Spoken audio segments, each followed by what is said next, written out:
A ver qué dice Axel. Y es gracioso a veces, o podríamos decir trágico, ver cómo titulan algunos medios de comunicación.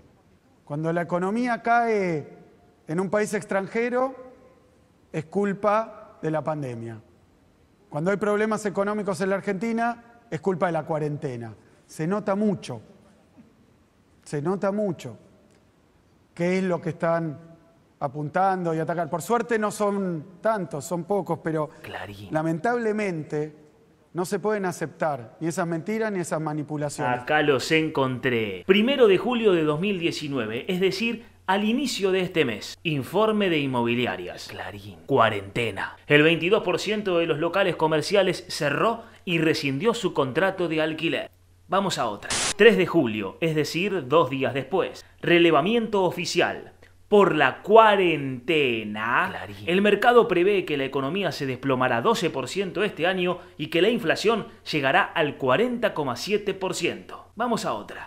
7 de julio de 2019. Balance. Clarín. Cuarentena en Argentina. En 2 meses cerraron 18.546 empresas y 284.821 personas quedaron sin trabajo.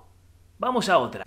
23 de julio. Datos del INDEC. Clarín. Por la cuarentena, en mayo las ventas en shoppings se desplomaron 95,6% y en los supermercados subieron 5,1%.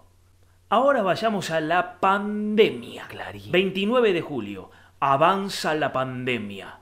Estados Unidos supera las 150.000 muertes por coronavirus y no logra frenar la pandemia. Clarín. 2 veces la pandemia en un mismo título. Vamos al que sigue. 31 de julio. Hoy. Pandemia. Clarín. El PBI de España se desploma un 18,5% en el peor trimestre de la historia y el país entra en recesión. Vamos al que sigue. También una del 31 de julio. Es decir, hoy. Pandemia. Clarín. La Europa del euro entra en recesión y sufre la peor caída económica de su historia. La pandemia desenchufó el respirador automático. ¿La pandemia mató a la economía? No, fue la cuarentena, claramente fue la cuarentena. Y si encima lo dicen tipos como Alfonso Prat Gay, se nota mucho, muchachos.